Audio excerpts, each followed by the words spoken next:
Nicolas Sarkozy doit sortir de cette image un peu bling-bling qui lui colle à la peau depuis le début de son mandat. Et du coup, il bascule vers vraiment une image un peu plus austère, un peu plus sobre. Donc on revoit revenir sur le devant de la scène son fameux pull col roulé qu'il arborait déjà en 2007. Mais surtout aujourd'hui, l'exercice est très difficile pour lui parce qu'il ne doit pas montrer justement qu'il est dans la présentation de soi, mais au contraire dans la stabilité. Ce qui est complètement en contradiction avec son personnage, puisque lui n'est pas dans la stabilité, il est dans le renouvellement permanent. Donc il adopte aujourd'hui des costumes beaucoup plus sombres, beaucoup plus austères qu'il ne le faisait auparavant, et surtout aucun signe ostentatoire de richesse, puisqu'on est vraiment dans un contexte de crise et l'outrance n'est plus de mise. Nicolas Sarkozy préfère porter des costumes Prada, des chaussures Tod's et pour ses tenues sportives, des Nike. Il arbore de temps en temps des costumes Dior, mais c'est vrai que la plupart du temps, il s'habille plutôt de style italien, certainement inspiré par sa femme Carla Bruni. François Hollande a fait un énorme travail de relooking sur sa personne. Il faut savoir que 6 mois avant le démarrage de sa campagne, il a entamé un régime draconien, le régime du docteur Ducamp, qui lui a permis de se débarrasser de son goitre et de sa bedaine de capitaliste. Donc il a perdu 20 kilos, il a également changé ses lunettes de vue, il s'est reteint les cheveux et il a refondé toute sa garde-robe en adoptant des costumes beaucoup plus structurés, beaucoup plus fashion, mais restant toutefois dans des couleurs très sobres. François Hollande est un candidat qui se veut normal et qui veut jouer la carte à la fois moderne et dynamique, tout en restant dans la sobriété et non dans l'outrancier, pour créer une rupture avec l'image bling-bling qui colle à la peau du président sortant. Marine Le Pen est un cas très intéressant. Auparavant, elle était une femme plutôt sexy, plutôt bourgeoise.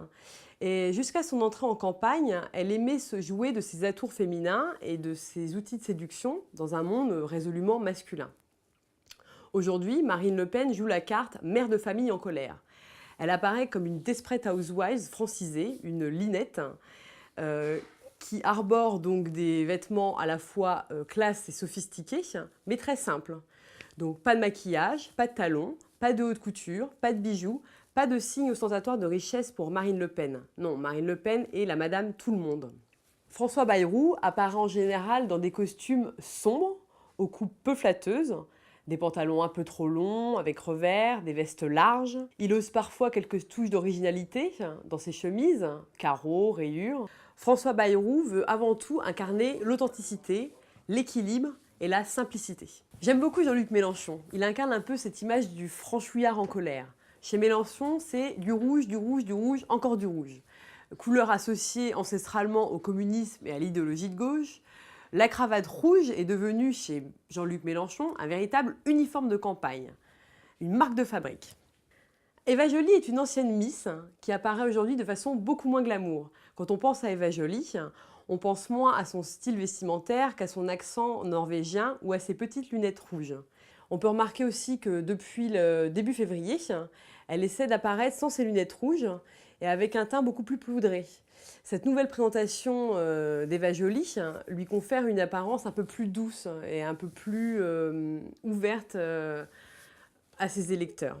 Pour Philippe Poutou, c'est chemise col Mao sur les plateaux télé, pull camionneur dans les manifs, couleur assez passée en général, il incarne l'homme banal, post-Besancenot, anticapitaliste. Pour lui donc, pas de costume cravate. Toutefois, en dépit de ce caractère un peu négligé de son allure vestimentaire, avec sa carrure d'épaule, il en impose.